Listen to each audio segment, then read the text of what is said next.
There is no guarantee for success, but there are ways to get closer to it when you do the right things. Who you surround yourself with is just as important as what you do. Finding the right people, the right classes, the right activities, and taking the right tests are all decisions that shape your future. Find out more today on Destination University with Dr. Cynthia Colon. Dr. Colon and her guests will give you the tips you need, whether you're a student, parent, or educator. Now, here is your host, Dr. Cynthia Colon. You're listening to Destination University, a podcast for college-bound teens and the parents, mentors, and educators who support them. If that is you, you are exactly where you're supposed to be. Hello, everyone. I'm your host, Dr. Cynthia Colon, TEDx speaker, college admission strategist, and author of the book, Be Committed, Get Admitted. Welcome to Destination University. We help high school families successfully navigate the college admission process by helping students create an action plan, become interesting applicants, and write compelling essays that increase acceptance letters. As a former admission officer at Vassar College and an elite private school counselor in Los Angeles, I have coached, mentored, guided, and worked directly with over 10,000 students. I know what it takes to get admitted to top 100 colleges. As my gift to you, I'm revealing the exact admission committee process we used at Vassar. It's all in my new guide, 4 questions admission officers ask when deciding who to admit or reject. You can get that at drcynthiacolon.com/admit. In the guide, I share the 4 questions I used in the 12 minutes I had to review an entire application. I give you the order I read the application, what I was looking for, what I highlighted and took note of. If you've ever wondered what admission officers are looking for and how decisions are made, well, today is your lucky day. Again, go to drcynthiacolon.com/admit. Okay, let's get to today's episode. Hello, everyone. Welcome to our weekly Wednesday session with our experts.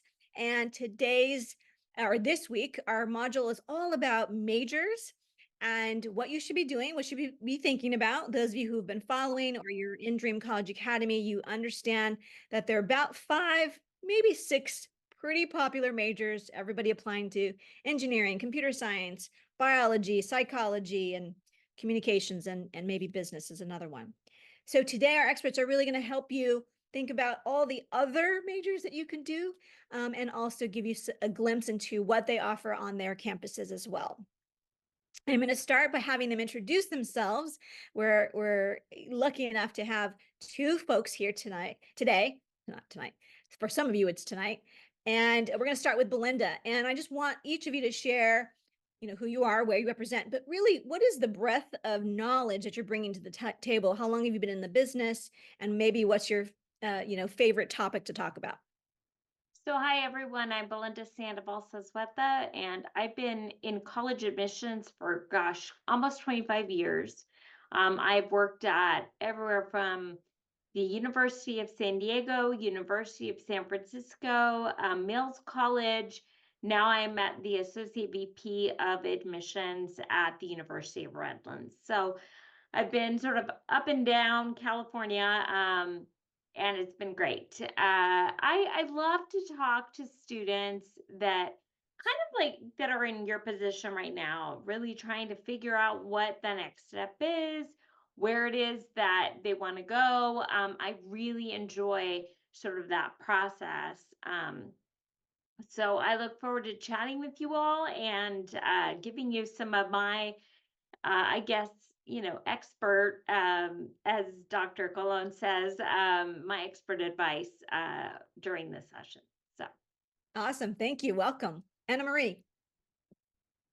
Hi, my name is Anna Marie Fami. I'm the Director of Admissions at Whittier College. I started at Whittier in November, so I'm coming up on a year, but I've been in admissions for about 10 years now. Prior to Whittier, I worked regionally for a small liberal arts college in Pennsylvania called Muhlenberg. You might not have heard of it, but my job was to introduce students from the West Coast to Muhlenberg. So I enjoyed that. And the bulk of my career prior to that was working at Scripps College, another local small private liberal arts college, part of the Claremont Colleges, which is also where I went to school. I'm originally from the LA area. I grew up in Downey. Didn't know anything about liberal arts colleges, but now I'm working at my third one, and maybe I'll only be in. I love small private liberal arts colleges. They shape me into the person that I am, and I think something that I'd love to talk about is actually this topic. Choosing a major was something that I struggled with. But I feel like it was the best decision I made once I finally made that decision. And I always love sharing alum stories about it doesn't matter what your major is because here's all the amazing careers that you can do. So I find that I have often talked about how do you choose your major and the benefits and really kind of thinking through that. So I'm happy to be here today. Oh my gosh, that's great. So that's a good segue into our first official question. And Anna Marie, I'll start with you. We'll keep going back and forth. Um, so many students, can basically name about 10 majors, right? They kind of just know, oh, I want to do, engineering, or I want to become a doctor. They only can really name maybe, like I said, 10, 15 majors. So share with your wisdom on how does one who's a sophomore or junior, or even a rising senior, how might they go about finding additional majors that they've never even heard of, but would be a good match for them? I love that question. That's a great question to start with. I will tell you an embarrassing way that I kind of landed on my major, but then also another sort of tool that I used. I remember in college, and I just started flipping through the catalog, and I was like, I don't know, like, so then, and I started alphabetically. I looked at American Studies. I thought that's funny, American Studies. I didn't know you could major in that. So I read more about it, and then I got to anthropology, and I didn't know anything about that, and I read more about that. That is where I stopped, and that's where I majored in. But my story is not that I just looked through the catalog and got lazy and stopped at major number 2 that was listed in there. But actually, something when I did start to learn about anthropology, I thought back to a TV show that I really like. So I know that may sound silly, but think about like if you meet someone and you're just sort of interested by their story, or if you're for me, I loved watching Bones growing up. It's a TV show on Fox, and the main character is a forensic anthropologist. So when you're, especially with characters, if you like that was something that I was like sort of opened up my awareness, which was I didn't even know that that was a job you could do. I didn't know that that was something that you could major in. That helped me get stuck out of my high school rut where I thought that the only majors you could do were like high school classes. So I thought, okay, well, there's biology, there's English. So basically all the classes that I already knew about in high school, I thought that those were the only things you can major in because that's all I knew. But I didn't realize there were all these other subjects that you can major in, but they weren't taught at my high school, so I didn't know about them. Okay. Okay. I love those two little nuggets. The course catalog. You said you stopped at anthropology, which is the top of the alphabet. So, There were other reasons I landed on anthropology, but I did spend time looking at the course catalog to get to that. okay, we're gonna go with that story, Emery. Okay, Belinda, what would you add to that? Again, your wisdom on like, how do you just? There are hundreds of majors, literally. So, what's your advice? Yeah, I mean, there are a lot of things that are not talked about. Everything from, on our campus, spatial studies, where you can create maps and help sort of visualize different things that you're learning, to things like the Johnston Center, where you can create your own major, right? So, and there's a lot of things in between. Certainly the most popular things, and those popular things, there's some that are constant, but it does kind of change depending on what's popular in the world. So, for example, there was a time period where forensic science and criminal justice was a huge sort of popular thing that students were thinking about.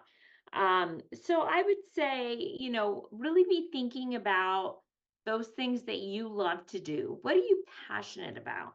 Because at the end of the day, you're going to, it's about what you're learning in your classes, and not necessarily about what your major is going to be. I think one of the first things that I always ask myself is, what is a major, right? So when we think about majors, we're thinking about an area of specialization that you want to have. And there is so much. I mean, everything from like human animal studies to communication sciences and disorders, and everything that I mentioned earlier. So really think about what you're interested in, what you're passionate about. What are the things that you like to study? And then and then kind of take risks and be okay with exploration. One of the things is Anna Marie was talking about her interest in anthropology and looking at the catalog. I knew very early on that what I wanted to major in was Latino studies and Spanish. And people were like, why are you studying that? Like, what are you going to do with it? And when I think about my career, I'm like, it wasn't so much about my major, but it was about the skills that I got from those classes that I was taking. Everything from learning how to speak publicly, learning how to write, learning how to do research, learning to take risks, to study abroad, and have empathy for people and experiences. I have a sister who did a major in urban planning and then went on to get her law degree. So sometimes, we have it set in our minds about what specifically we want to do, but the reality is it's going to college is going to open a lot of pathways. And as I was thinking about, this particular presentation, I think I ran into the Department of Labor stats, and they were talking about how, you know, adults go through multiple changes in their life, in terms of a career. And so, you might start off in one place and end up in another, and that's totally fine. Okay. Oh, that's good. Good stuff. You guys, I'm popping some, they're little golden nuggets I'm popping into the chat. So you may want to just take a look there to recap. All right. So I'll start with you, Belinda, and then go to Anna Marie. But the next question is really, I get this a lot. How much, a lot of students, I mean, they're teenagers. And so parents will say, oh, what if my son or daughter doesn't know what they want to study? Can they list undecided? My personal opinion is I try to say, try to pick something, but how can you, does that matter to you? My question is really, how much evidence do I need to show in like the classes that I took or the co-curriculars that I'm taking to say, oh, I want to major in Latino studies, and that makes sense. Like, how much are you looking at what they've done in comparison to what they say they want to do? I think it really depends on the institution that you're applying to, honestly. Um, for liberal arts colleges like Whittier and the University of Redlands, we might, it's very common for a student to tell us what they're interested in and then totally change your mind. And that's fine. Our process is one in which we actually ask you for academic interests. We don't ask you for a major. And that's very intentional because we know that you're going to change your mind. And we have some students that don't, and that's okay. But we really do root ourselves in our general ed. So it allows students to explore and expand kind of their knowledge in different areas before you have to settle in on a specific major. Um, so, but if you know exactly what you want to do, right? And I say this often to students, sometimes they're like, I've wanted to be an accountant since I was like 5. So that's fine, right? You have a lot of options in terms of where you want to go to college.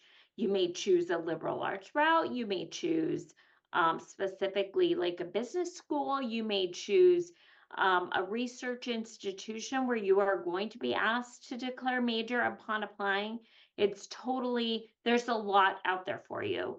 But similarly, for a student who isn't sure, there's a lot out there for you and a lot of support for you, as you think about, what it is that you want, you know, focus on your interests is what I say. And really, the undecided, undeclared comes into play when institutions are admitting students by department.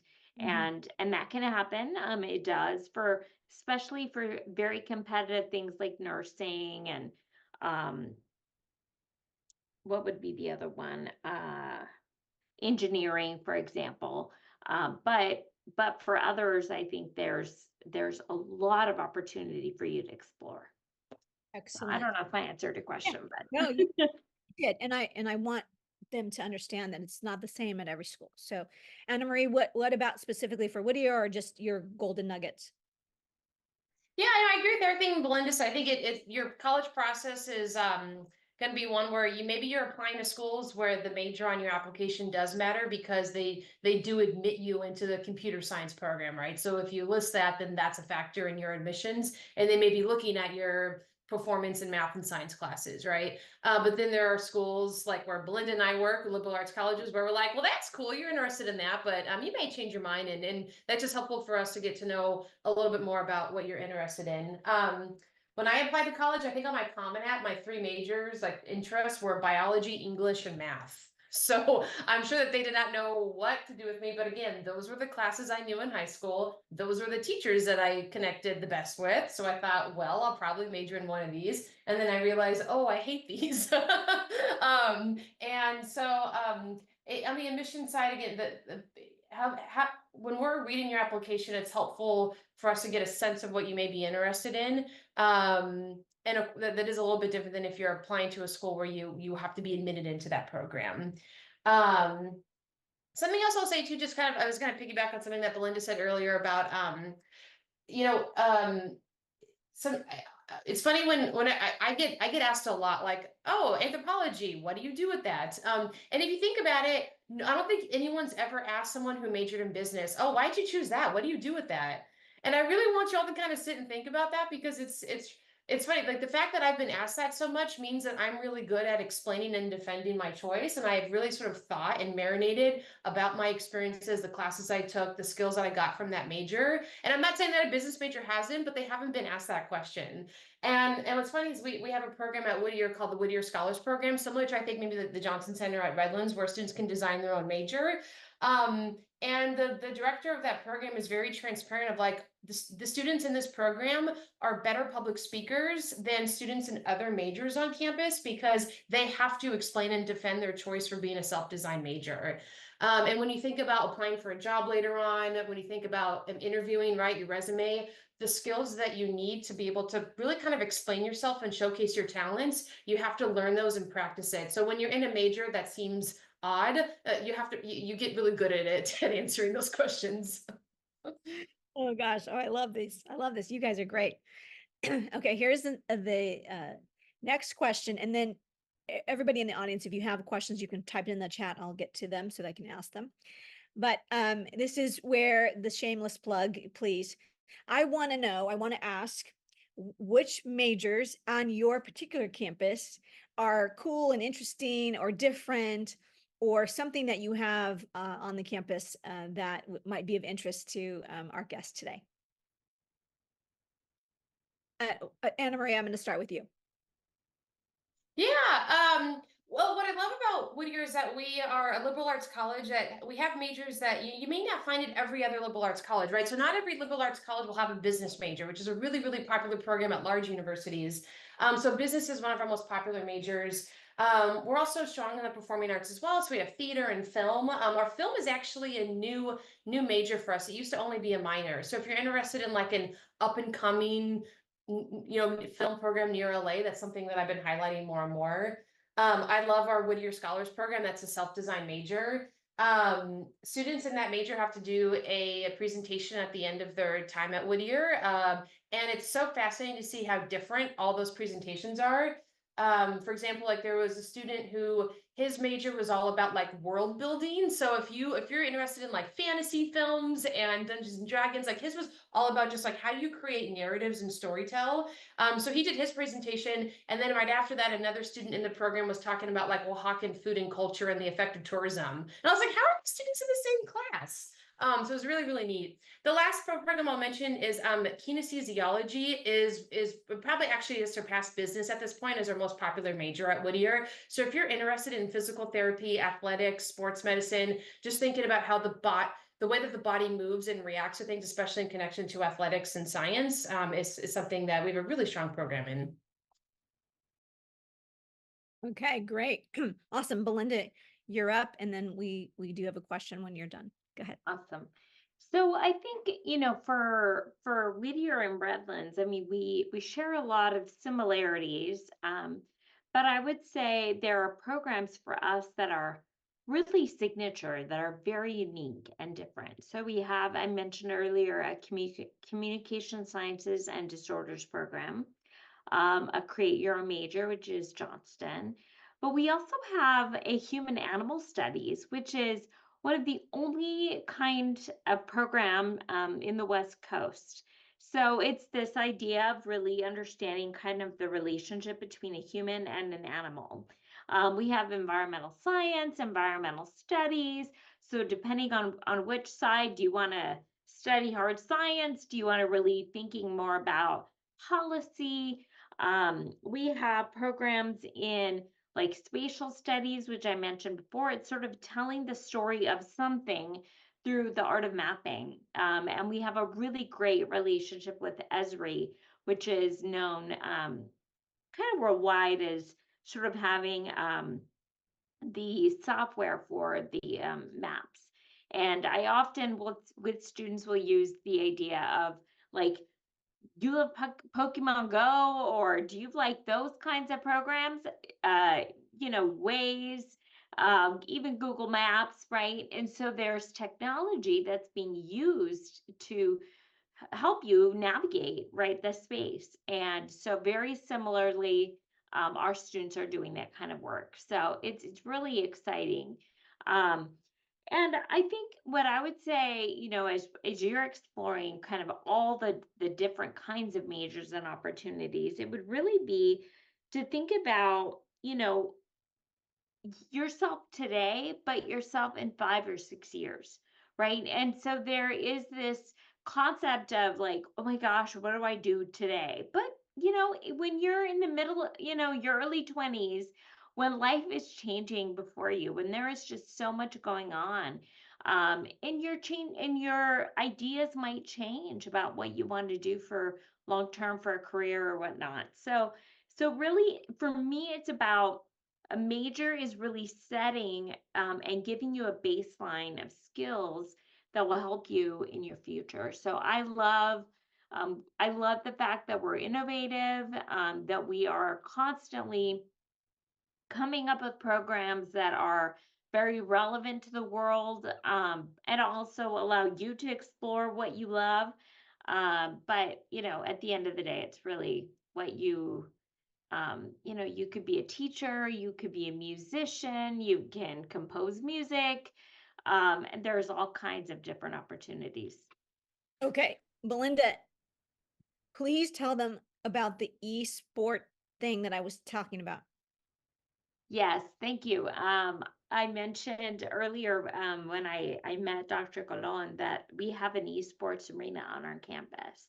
And that's one example of kind of this innovation, right? We knew that students had an interest in everything related to gaming, and the president of the university said we need to create a space for our students, not just to play games all night long, right? But to really learn about what it's like, and it was such an incredible project. Like the students did everything from building the computers from scratch, competing in the games, doing social media advertising for the different tournaments, to creating their own like jerseys and uniform, and all of that stuff.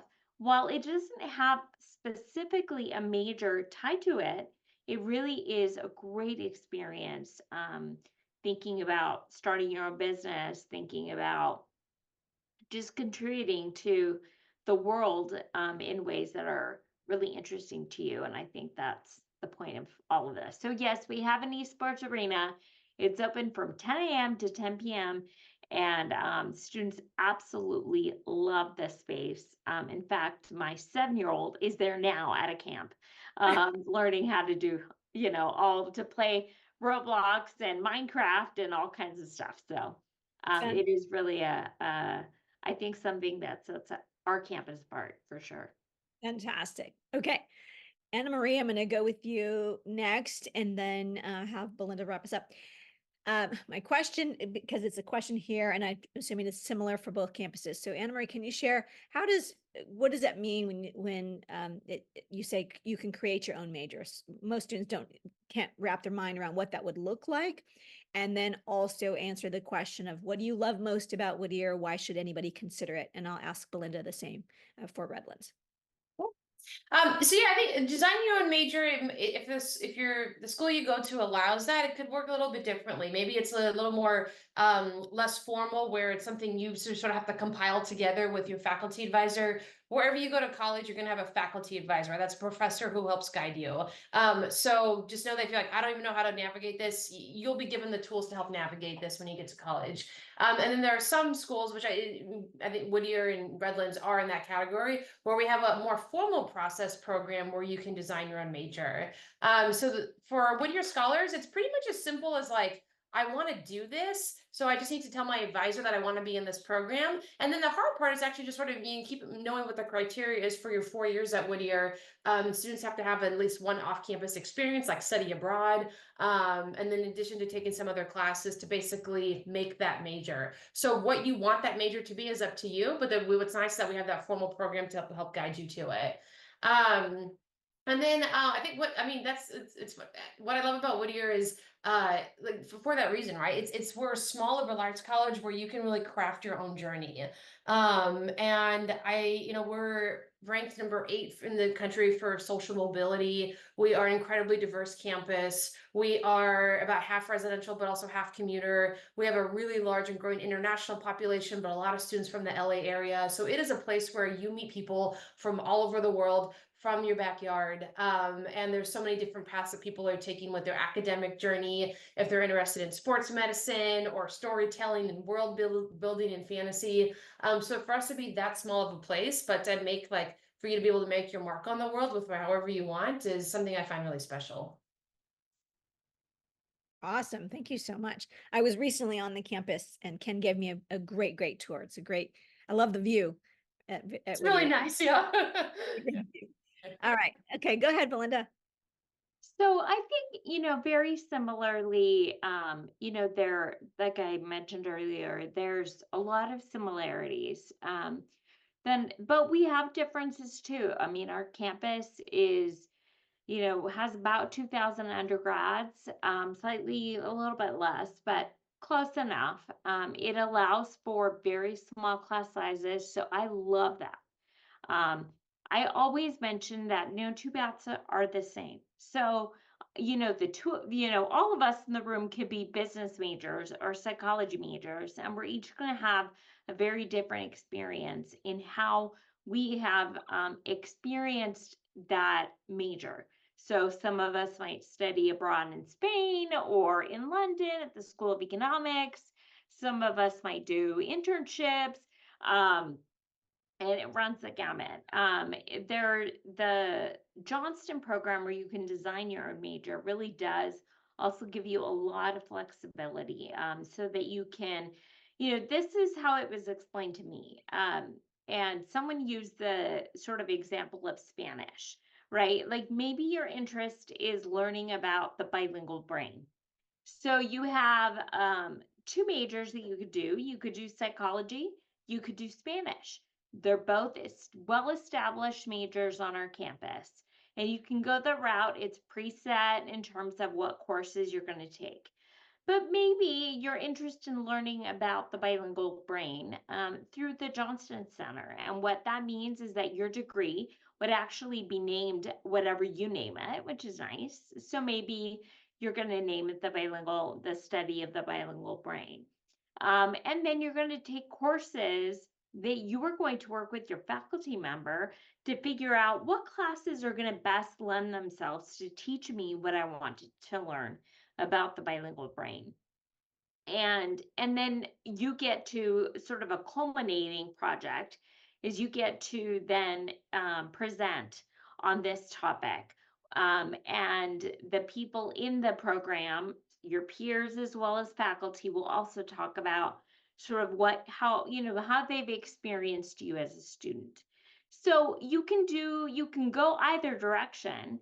You will get a degree and learn about the bilingual brain, but it's two different ways and two different approaches to it. So you can go with this preset program, or you can go with your own. So that's one of the things that I love. The program itself was built and created actually like in the late 60s. So it really was born out of this idea of independence and taking education into your own hands. And there's some history there with that. And I think that really resonates with students of today, right? Of just really thinking about how they want to be in the world and what they want to learn. I will also mention to you that because the University of Redlands, we actually, because we're small, the classes are small. On average, you're looking at about 13 to 1, 13 students for every one faculty member. Science classes, where at some places can be 100, 200 students on our campus, those lab classes cap out at like 20. So you are really having a hands-on, very let's say, personalized approach to your education. I will also, just to wrap it up, share with you that, we require a first year seminar. And this is a class that every first year student takes. So no matter what your major is in, you're going to be taking this first year seminar. Why I love it, the titles are fun. So that's one. But two, it's that your professor for that first year seminar is your advisor your first year until you officially declare major. So they could be your advisor for 4 semesters, 2 years. And so, I think that debunks the myth that if I don't have a major, or if I'm undeclared, that I don't have an advisor and you get to be out in the world on your own. That's not true. Places like Redlands really care about wanting to make sure that you're doing well, and that it's not just about getting you in the door, but graduating you. And that is an important part of this process as well. Oh, so good. You guys blow it up in the chat. Thank our guests, our special guests. Thank them, thank them. You guys, oh my gosh. Okay, you two should be like a duo for sure. Always welcome the chance to hang out with Belinda. Yep, I feel the same. I want to thank you, and I want to be cognizant of your time. I know that you guys have carved out time to be with us today, so I'm thankful for that.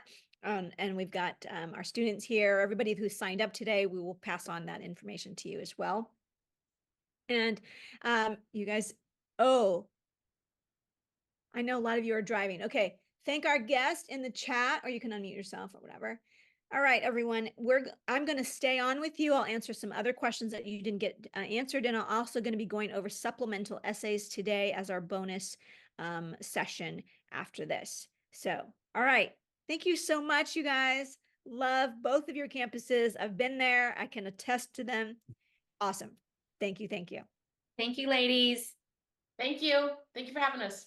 Here's the truth. For nearly 30 years, I have worked at elite private colleges and/or private high schools.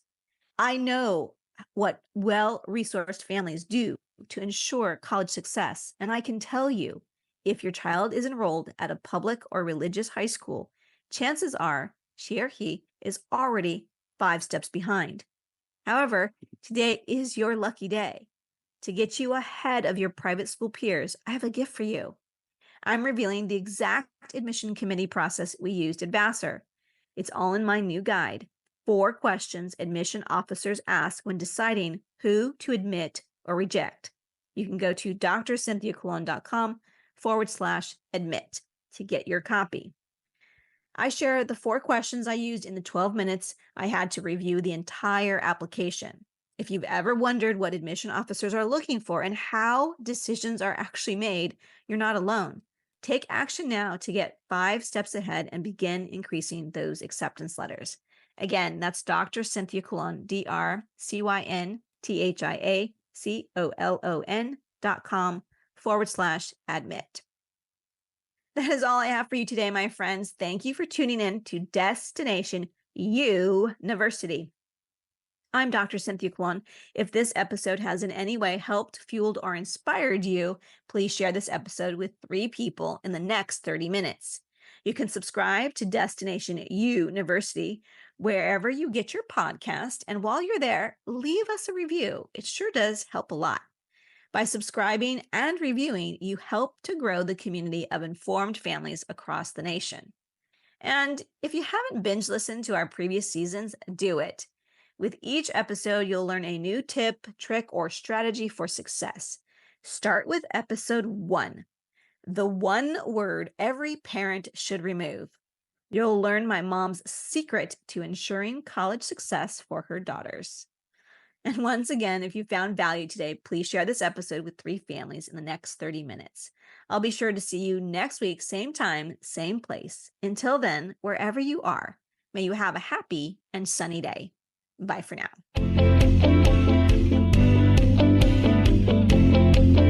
Thank you so much for listening this week to Destination University. Be sure to join Dr. Cynthia Colon again and get one step closer to your success.